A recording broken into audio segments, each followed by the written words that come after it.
Hannibal here from the HannibalTV.com with a big daily wrestling news update. By the way, if you haven't seen the video footage of Ric Flair being kicked out of the pizza place, I think it's called Paisanos in Gainesville, Florida, yesterday, I put the link in the description. Prior to getting booted out, where he's finally booted out for threatening the bartender and calling him dipshit, among other words, and asked him to go out in the parking lot. Another customer actually says that he would take Ric Flair to the parking lot, but Ric Flair seemed to admit it. But prior to that, he supposedly spilled drinks on a 4-year-old, wooed in a grandmother's face, and told off a chef and spent $1,500. So you're spending that much at a pizza place. Most of it has got to be on alcohol. Uh, Jerry Lawler commented on his WWE status. It came out yesterday. They did not renew his commentator's contract. He was most recently on WWE TV on November, announcing the NXT Iron Survivors qualifying matches. He also appeared in front of the crowd in Memphis when Raw was there in August. But other than that, they haven't used him due to his health issues. He basically said he's probably done with WWE. He didn't comment on if he still has a Legends contract or not, but he's basically saying, quote, "My WWE career has most likely come to an end," quote. Now we know his good buddy and best broadcast partner, Jim Ross, is in AEW. It would be great to see them in AEW. We know that Tony Khan hardly uses Jim Ross.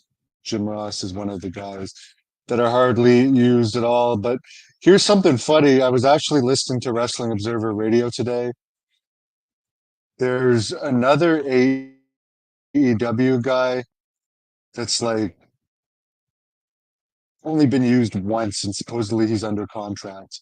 This African American guy here, um, EJ Anduka, something like that is his name.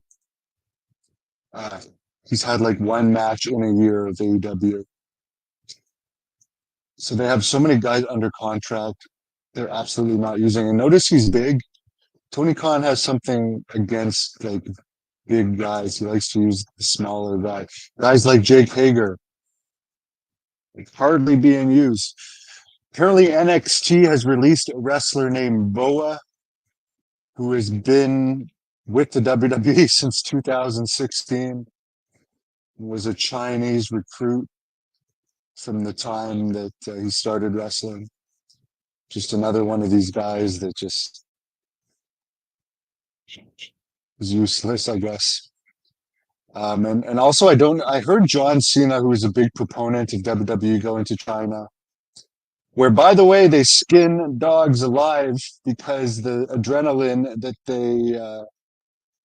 they have from the fear of being skinned alive apparently makes them taste better, and they boil them alive too.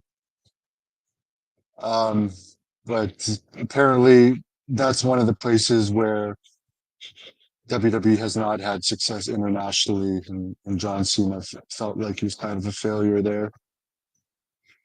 We heard that WWE is doing great as far as local governments paying for shows. Meltzer has confirmed that AEW is not getting offers like that of local governments paying for shows, which is one reason we're not really seeing them go to Europe where the market is hotter, other than their Wembley Stadium show. But you would think that since they're really doing actually pretty bad for live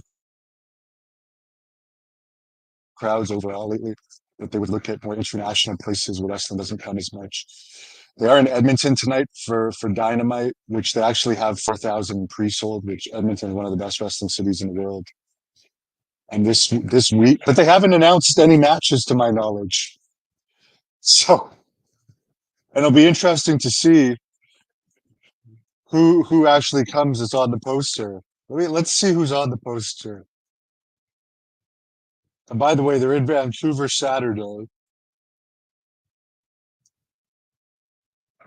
which is one of their biggest crowds in a very, very long time. Let's take a look at the poster here. Sorry. Let's break it down and then let's look at it again tomorrow after it happens and see who shows up. I'm sorry. I just hate that they false advertise so many people for the shows here. Let's see how many people. Oh my God. Sorry guys, I'm doing this on the fly. This is on their actual ticket site. By the way, I have wrestled at this arena, Rogers Place, but there was 14,000 people there the night I wrestled there against Heidenreich in June 2005. Uh, Edmonton's a great wrestling town. I've done a lot of matches there over the years, and amateur wrestled there as well. For some reason, I'm sorry, I just want to. Here we go.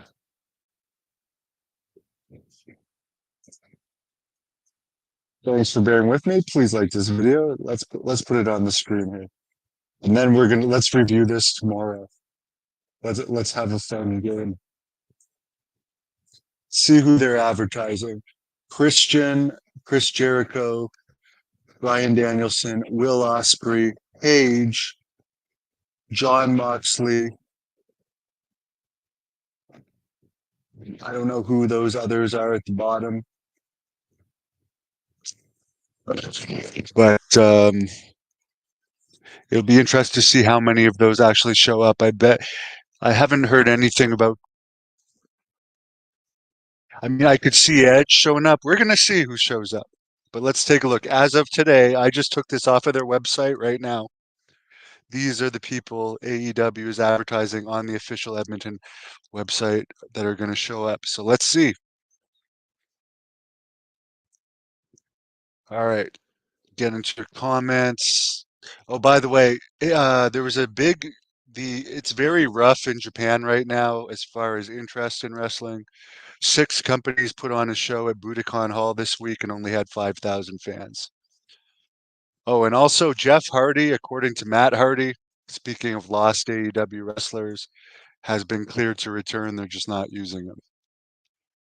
So, God forbid you use people that are over like Jeff Hardy. Alfred, hello.